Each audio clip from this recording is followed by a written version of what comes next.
Welcome to the Point. This past week, President Joe Biden signed into law an infrastructure bill that he had been promoting since the beginning of his presidency. The bill, a slimmed-down version of what he originally wanted, had bipartisan support in the Senate, marginally so in the House, only 13 Republicans voting in favor. Nonetheless, the trillion-plus dollar package is now law, and the billions of dollars in additional spending on roads, bridges, water systems, and broadband will be played out over the next 10 years.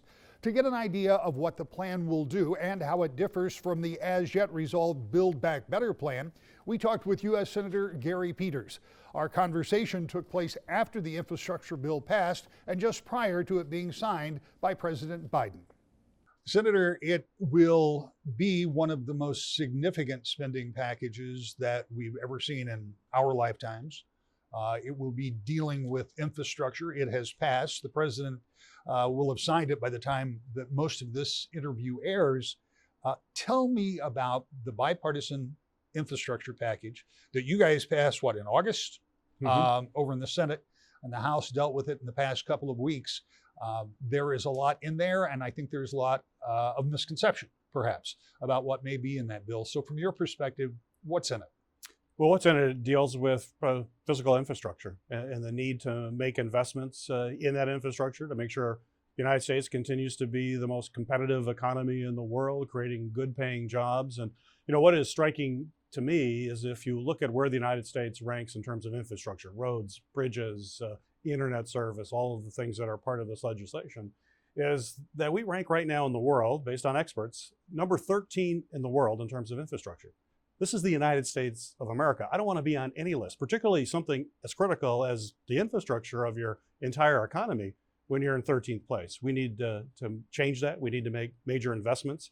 This bipartisan bill makes those kinds of major investments, and we're going to continue to work with state and local governments. We've got to have everybody coming together to make investments that were made, significant ones were made by our parents and grandparents. It's now our time to be making these kinds of investments going forward. So I'm a strong supporter of it. We're going to see the impact here in Michigan, billions of dollars coming in for roads. We know our roads need to continue to be improved. Every spring, people are going to complain about potholes. We've got to make sure we have infrastructure in place to prevent that. We've got to make sure our bridges are safe. Just having access to high-speed broadband internet has become a necessity. It's not a luxury anymore. We certainly learned that through the pandemic, where folks needed to have that access for schools, for healthcare. Our small businesses, many of them wouldn't have survived if they weren't able to go online and provide their services that way. And we really need to look at that as we looked at electricity in the last century. Everybody got electricity. That was not a question. Everybody, no matter who you were. The 21st century electricity is high-speed broadband internet. So those kinds of investments are critical for the future of our country.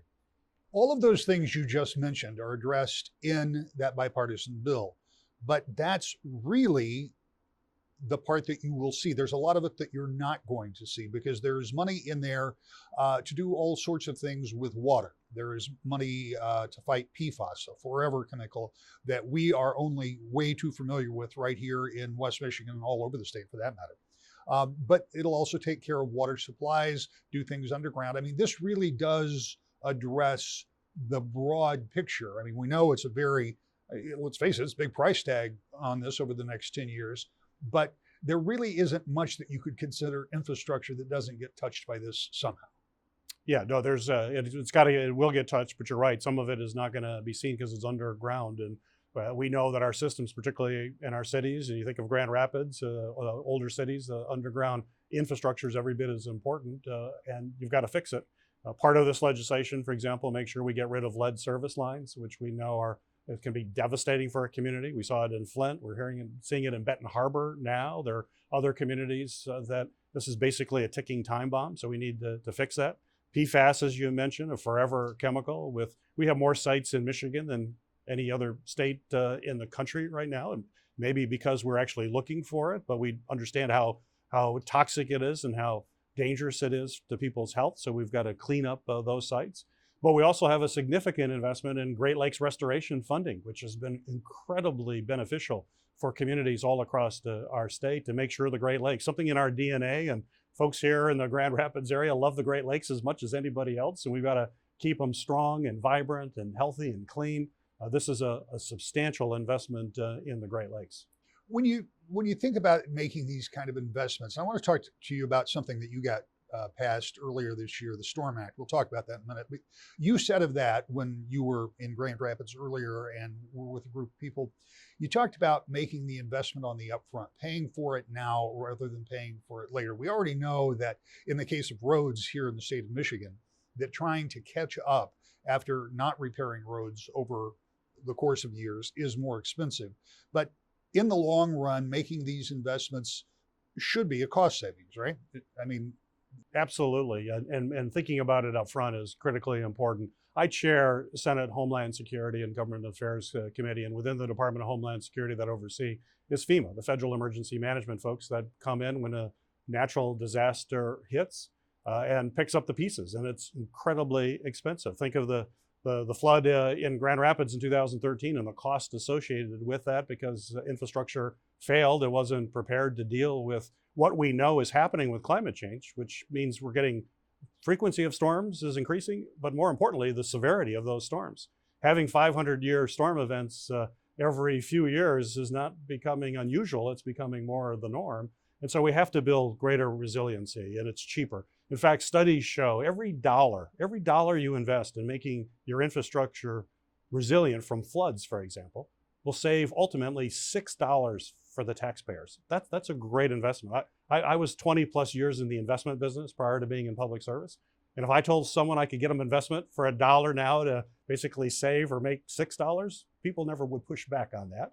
And that's the kinds of thing that we need to be doing in the federal government. And in this legislation that I authored, the Storm Act, that's now funded with $500 million in this legislation. I think there'll be more coming forward because it's money saved, basically. But that is a revolving fund. The money will be available for local communities. They will pay it back, and then it'll be available for other communities to go forward. And it's going to allow us to be better prepared to deal with these, what we know are inevitable storm events. And when you talk about the overall impact, and I'm kind of jumping back to the infrastructure plan, but you were talking about the age of cities. And in a place like Michigan, we've got a lot of aging infrastructure that has to be dealt with. And again, doing it before it becomes an emergency is cheaper than, for example, having to really push in a short period of time, in 18 months, trying to replace all those lead lines in a Benton Harbor, which is a necessity. Right. But it's going to be more expensive than if you could do it in a more timely manner. So is it your hope that when this money starts to be distributed, and again, pointing out it's a 10-year plan, that we will see in a relatively short period of time some of these, I'm not fond of the phrase shovel-ready projects because most aren't really, but will this be something that will be noticeable sooner rather than later, or will it take some time to gear up? Well, it will be. There are a number of projects that you can start fairly quickly, and the money, once it's signed into law, so it's now ready to move forward. Money will be distributed to states for their projects, and certainly most states, and certainly Michigan, has a lot of projects so that they can move forward. It's always been just a matter of whether or not you had the money, and this federal money will leverage state money, so that's really, you can't just think about where the federal government is. It allows the state that is already raising revenue for roads will be able to do even that much more. So you will see some of these this happen in the short run, but clearly when you're dealing with physical infrastructure, it takes a little while to build that out. Try to walk us through part of the confusion about this infrastructure bill that is now law versus Build Back Better. I think that there is some confusion with folks because the Build Back Better plan that the president has talked about since practically the beginning of his time in office is separate, although some in the House would have liked to have had them more closely linked because getting votes and what have you. We can get into that if you want to. But what would the Build Back Better plan do? And we know it's still evolving. Well, I think the way to look at these builds, one is physical infrastructure and one is human infrastructure, which is every bit as important, particularly in the 21st century. So when you think about the bipartisan bill, that is roads and bridges and things physical, but the Build Back Better also goes beyond that, although there's elements of that in the legislation, particularly when it comes to dealing with climate change. But it's also about human infrastructure, making sure that our children get the education that's so vital for them in a highly competitive world, to make sure universal preschool is available. We know, again, an investment. Every preschool dollars for children that can get in before kindergarten and have access to that kind of enriched environment pays huge dividends to the economy. It's been estimated every dollar of preschool can return up to $7 in just tax revenue, because those individuals go on to be able to have more productive and fruitful lives. The evidence is very clear. So making those investments. The other investment that is critically important is childcare. One of the reasons now we have problems with employment and having people just coming to work is childcare is hard to get. It's expensive for many families when it comes to childcare. If they put their child in a daycare facility, that's basically, it costs their discretionary income. And so they're saying, well, making decisions about their family. Should I work or should I be home with my kids? It nets out about equal. And yet it's important we have people in the workplace. We see that with shortages in the hospitality industry and really all across business sectors. It's a challenge to get people to work. So this bill is about reducing the cost for people. Reduce the cost, make it so they can have affordable childcare. The tax credit for children, for families, that is up to $300 per month for children in a household, is an amazing and important aspect of that legislation to help people cover the costs that are really many middle income families and those aspire to be in the middle class struggle with each and every day. So it's really about making those investments, and it's paid for. It's paid for from a variety of ways, and one of it is to reduce the price of prescription drugs, another challenge, particularly for our senior citizens, and being able to finally start negotiating for the price of drugs. Prior to that, Medicare couldn't negotiate for price of drugs, which makes no sense whatsoever. Every business in America can negotiate for lower cost if you're a big customer. The federal government should do that. These are common sense ways to generate the revenue necessary to help families. You just touched on another really pressing issue, and we hadn't discussed this, but what can you do? I mean, obviously you're talking about Build Back Better, and in that you see items that may help people get to work, but that's just part of the solution. I mean, what do we have to do? It's partially supply chain, I get it, but part of the problem with supply chain is we don't have enough people to drive trucks to move the supplies. And that's not the whole problem, but that's part of it. What can the government do beyond the things you just outlined to somehow get us back up to speed? Because it feels like that because of the pandemic, people necessarily left the workplace, but some of them are just not coming back. Well, and part of that is this investment in infrastructure, human infrastructure. And that's why I think you have to look at it both ways. You certainly have to have the resources to build the roads, but you actually have to have people who know how to build the roads. And if you don't have the human resource, there's no way you can build the physical infrastructure. And so a big part of Build Back Better is an expansion of skills training programs, which is absolutely essential. We underinvest in this country in apprenticeship programs and in skilled training. It's not about getting a 2-year degree or a 4-year degree. It's about getting tangible skills, things like welding, which we have a shortage of, and to make sure those programs are available to people to become welders, which leads to a very secure and wonderful middle-class lifestyle if you have those skills, whether it's in carpentry and plumbing. We have a shortage of all these skills. The Build Back Better really addresses that understanding that if you're not investing in human infrastructure, in addition to physical infrastructure, you're not going to be able to get the physical infrastructure. When we come back, Senator Peters talks to us about a supply chain that is not so heavily dependent on foreign manufacturing and what can be done to be more self-sufficient. That's next. To the Point. Welcome back to the Point. The supply chain problems and interruptions the nation is experiencing have impacted many segments of our economy. And while the government has taken steps to try to alleviate the backlog of products being held up at ports and elsewhere, part of the long-term solution might be making more of what we consume here in the United States. At least that's the view of Michigan's junior U.S. Senator Gary Peters. We talked with him about how that might impact everything from vehicles to medicine. I want to shift gears a little bit and talk about another hat you wear as the chairman of Homeland Security. One of the issues that you and I talked about some months ago was the idea, well, it goes back further than that. I don't remember how many years ago up in Big Rapids, you were touring a shoe factory up there. And your whole point was that we need to build things in the United States. That particular factory was supplying boots for our military men and women. And you wanted those facilities to be, obviously, as a Michigan senator in Michigan, but at least in the United States, not getting things offshore. That has come back to be a major issue with semiconductors, and we see any number of things. In your role with Homeland Security, how do you approach that? How do you deal with that? And what's government's role in trying to make sure that we don't want to be isolationists, but we want to be self-sufficient, I assume. Well, I think that's the point. We got to be self-sufficient to make sure that we're not beholden to manufacturers in foreign countries. And it became quite clear during the pandemic of how it is a national security, homeland security issue.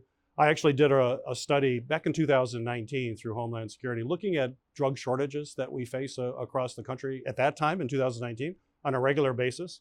And hospitals will every week will have to come together in a board and say, which drugs aren't we going to have this week? And they have to look for replacements. And normally those replacements are less effective and more expensive.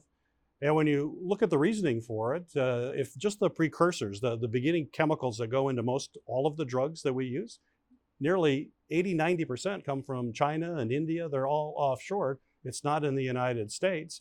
And my report concluded at that time was, when there is a pandemic in this country, we're going to find ourselves in a precarious situation.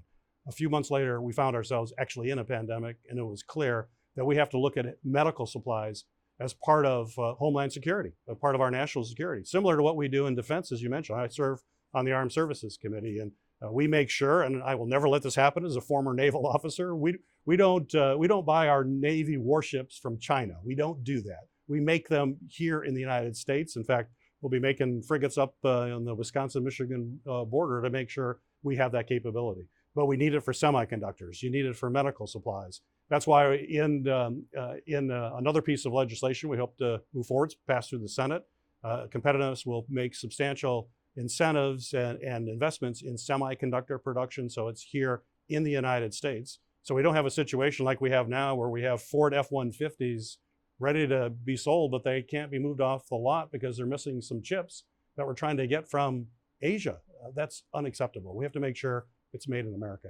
Another part of security is cybersecurity, is something, again, that we've talked about in the past. There are some new movements there. You did a particular piece of legislation that will help protect identities of K through 12 students and make sure that their personal information is safer. Tell me about that. Well, it's part of a broad package. I've been focused as chair of Homeland Security on probably our number one threat to the homeland right now is cyber. We have attacks every day from cyber criminals as well as foreign state actors, whether it be the Chinese or the Russians that are engaged in all sorts of nefarious activities through the cyber realm. And so we need to harden those defenses. In previous legislation, I got legislation in to protect our water supply, which is actually a threat from cyber attacks. I passed legislation that you're mentioning to make sure our K-12 schools will also harden their data. You know, they have a lot of sensitive data from the staff to the students, and they tend not to be as sophisticated from a cyber protection than you would see at a bank, for example, which is constantly attacked. But that information is incredibly valuable to a cyber criminal and can be devastating to a family that finds out that some very private information is now being sold on the dark web. And so my legislation will really empower the Department of Homeland Security to work very closely with local school districts and states to make sure that they understand some of the basic things that need to be done to protect that very vital and very private information. Finally, our conversation with Senator Peters turned the current atmosphere in the nation's capital. With Republicans and Democrats standing behind clearly drawn lines in the sand, is it possible to get real cooperation and develop relationships that make bipartisan cooperation possible? You've served in the House, now in the Senate, and we have seen over the course of a number of years, you can go back, you pick your date in history, but we have seen the dialogue, the words that are used, the way people treat each other, we have seen that deteriorate over a long period of time. And you, again, pick the administration where it started, because it has been going on for a long time. But it now is getting to a point were partisanship. We were talking about the debt ceiling vote, which has never been a partisan vote, but in this past incarnation was. What is the state of relationships in Washington, D.C. between 100 members in your chamber and the 435 in the lower chamber? Is there any cooperation? Well, there is some cooperation. We have a bipartisan infrastructure bill that passed. The K-12 cyber bill that you referenced that I talked about, I was able to pass unanimously through the U.S. Senate and then signed into law by the president as it went through the House. So we can come together. But on some of the big issues, it's tough, and it has become more and more partisan. And I'll say that what is troubling is not just the partisanship, is the fact that you also see that kind of conflict within parties as well.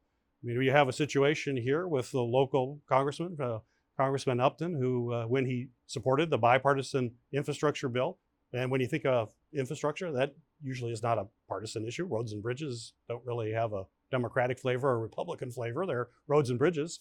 And yet he's received death threats. And my understanding is that some of the threats he had is because one of the members of his caucus, another Republican, published his number. That is unacceptable to see that kind of activity.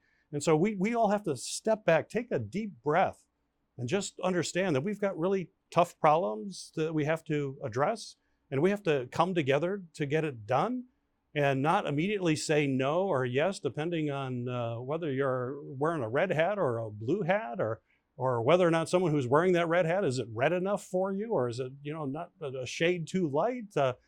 Why don't we just look at the issues, come together and think of some common sense solutions, approach it like what I did in my 20 plus years in business. I got a problem, I got to figure it out. Let's come together to figure it out. I didn't immediately dismiss somebody because I didn't like the ties that they wore. They had a different tie than I would want to see, and therefore I wouldn't even listen to them. We got to get beyond that. Is it possible to do that? Can you build those relationships that used to exist? And I understand that to some degree they probably still do, but there is so much vitriol on display on an almost weekly basis. I'm not sure how you maintain a relationship with somebody on the other side of the aisle when you're stepping in front of a microphone continually just with this barrage of negativity. Well, it is, but I would just want to say that it's incumbent on all of us, folks who are sitting at home watching this as well. It's incumbent on all of us to step back, because members of Congress just reflect people back home. We're all very privileged to be able to represent our constituents in Washington, D.C., but we just didn't show up on our own. We were sent there by the voters. The voters vote for folks. They hold us accountable, but it's all of us need to step back and say, we're not going to just demand that extreme views, and if anybody doesn't take that kind of view, we're just going to dismiss it out of hand. And there are a lot of things we need to change. I'm holding hearings right now on social media and the impact social media has on violent extremist groups, another major threat to us in the homeland. We had a group of experts just recently testified and talk about how people get sent down a rabbit hole in social media. They continue to get more extreme information being fed to them because the business model says, we want to keep you engaged in this platform. And what they learned is that anger keeps people engaged for a longer period of time. And before you know it, they're getting some very dangerous information that's being presented to them. So this is really a wholesale look. What we're seeing happen in Congress is just one piece of what's happening throughout our society, throughout America right now. And we all have an obligation to step back, take a deep breath, and say, enough's enough. We'll be back with the final thought next. To the point. That's all the time we have this week. Have a happy Thanksgiving and join us next week. To the point.